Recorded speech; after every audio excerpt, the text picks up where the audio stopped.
আসসালামু আলাইকুম, আমি নাইম। আপনাদের সবাইকে স্বাগত জানাচ্ছি আমার ইউটিউব চ্যানেল নাইম এলি। যারা চ্যানেলটি সাবস্ক্রাইব করেনি করবেন, আর যারা একবার করেছেন তারা আর করবেন, আর পাশে থেকে বেল আইকনটা ক্লিক করবেন।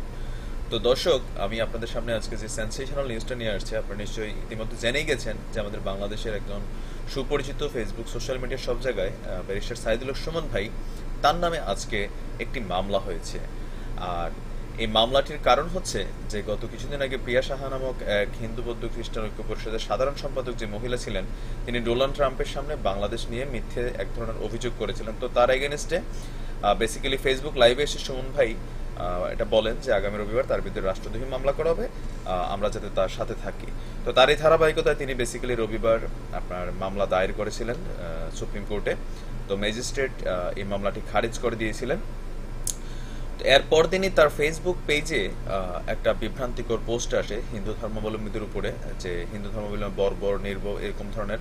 তো ব্যারিস্টার সাইদুল হক সুমন ভাইয়ের দাবি বা আমারও বিশ্বাস যে এটা সম্পূর্ণ আসলে বানোয়াট, কোনো একটি কুচক্রী মহল সুমন ভাইয়ের ইমেজ নষ্ট করার জন্য এই কাজটি করেছে। কিন্তু দুর্ভাগ্যজনক হলেও সত্য, তার এই পোস্টকে আমলে নিয়ে আজ সোমবার বাংলাদেশ সাইবার ট্রাইব্যুনালের বিচারক আসামস জগলুল হোসেনের আদালতে গৌতম কুমার এডবর নামে রাজধানীর ভাসানটেকের এক সমাজসেবক মামলাটি করেন। তো আদালতে বাদীর জবানবন্দি গ্রহণ শেষে ভাসানটেক থানার পুলিশের পরিদর্শককে ৩০ কার্য দিবসের মধ্যে তদন্ত করে প্রতিবেদন দাখিলের নির্দেশ দেন। ট্রাইব্যুনালের পেশকার শামীম আল সুমন বিষয়টি নিশ্চিত করেছেন। তিনি বলেন, ব্যারিস্টার সুমনের বিরুদ্ধে করা মামলাটি আগামী ২৫ সেপ্টেম্বর তদন্ত করে প্রতিবেদন দাখিলের জন্য দিন ধার্য করা হয়েছে। আর সুমনের বিরুদ্ধে মামলাটিতে যিনি সহযোগিতা করেছেন তিনি হচ্ছেন আরেক আইনজীবী, তার নাম হচ্ছে সুমন কুমার রায়। সুমন কুমার রায় বেসিক্যালি আপনার হিন্দু আইনজীবী পরিষদের সভাপতি। এই আইনজীবী ফেসবুকের স্ট্যাটাস দিয়ে নিজেই বিষয়টি জানিয়েছেন যে তিনি ব্যারিস্টার সাইদুল হক সুমনের বিরুদ্ধে মামলা করবেন। এ ব্যাপারে সুমন কুমার রায়কে জিজ্ঞেস করলে তিনি বলেন, ধর্মীয় অনুভূতিতে আঘাতের অভিযোগে একটি মানহানি মামলার অভিযোগে ডিজিটাল নিরাপত্তা আইনে দুটি মামলা করার প্রস্তুতি নেওয়া হয়েছে। যে দুটি তার বিরুদ্ধে মামলা হয়েছে, ব্যারিস্টার সাইদুল হক সুমনের বিরুদ্ধে দুই ধরনের অভিযোগ আনার সুযোগ ছিল। একটা হচ্ছে ২৯৫ ক ধারায়, অপরটি ফেসবুক লাইভে মানহানি করায় ডিজিটাল নিরাপত্তা আইনের সংশোধিত ধারায় অভিযোগ আনা হবে। তো আপনারা স্ক্রিনে এই দুইজন অ্যাডভোকেটের চেহারা দেখছেন নিশ্চয়ই, যদিও তারা বাংলাদেশের তেমন কোনো পরিচিত মুখ না, বা বাংলাদেশের কোনো ঘটনায় এই ধরনের অ্যাডভোকেটদের উপস্থিতি আমরা আসলে কখনো দেখি নাই।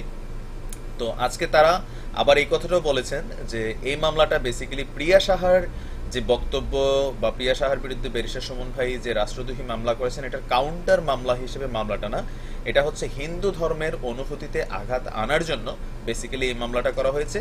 এই সম্পর্কে আপনারা একটু, আমি একটা অডিও ক্লিপ দিচ্ছি, কপিরাইট ক্লেমের কারণে ভিডিও ক্লিপ দেওয়া যাচ্ছে না।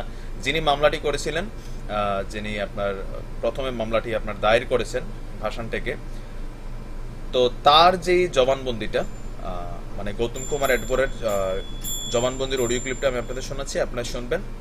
আর আপনাদের মতামত, আসলে আপনি কি মনে করেন যে সুমন ভাইয়ের নামে এই মামলাতে আপনার মতামত কি, যে মামলা কতটুকু জায়েজ, বা ফেসবুকে সুমন ভাইয়ের নাম দিয়ে যেই স্ট্যাটাস আসছে সেটা আসলে কতটুকু সত্য হতে পারে, যদিও এটার এখনো তদন্তের ব্যাপার, এটা মামলাতে আছে।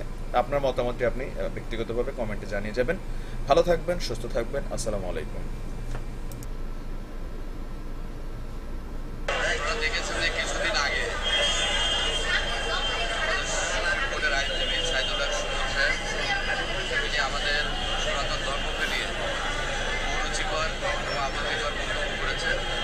আমরা মনে করি যে কোনো ব্যক্তি, যে কোনো ধর্ম নেই, যদি এই ধরনের কুরুচিকর এবং আপত্তিকর মন্তব্য করে, আমরা এই ধরনের ধর্মদ্রোহী বিরুদ্ধে আমরা আদালত শরণাপন্ন হবো এবং আমরা মনে আমরা তাদের বিচার দাবি চাই যে তাদের বাংলাদেশের প্রচলিত আইন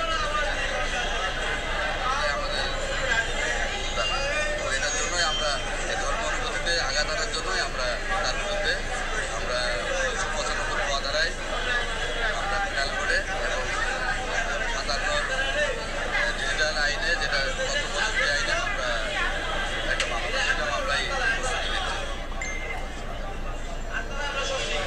আপনাদের মাধ্যমে আমরা এতটুকু ইনশোর করতে চাই, অনেকে হয়তো মনে করছে যে প্রিয়া সাহার ইস্যুতে সে রাষ্ট্রদ্রোহ মামলা করার জন্য আমরা হয়তো কাউন্টার হিসেবে তার বিরুদ্ধে মামলা করছি। আমরা স্পষ্টভাবে আপনাদের মাধ্যমে, আপনাদের মিডিয়ার মাধ্যমে জানাতে চাই দেশবাসীকে, শুধুমাত্র সে আমাদের হিন্দু ধর্মকে নিয়ে যুক্তি অবনফা আসা রেকর্ড করা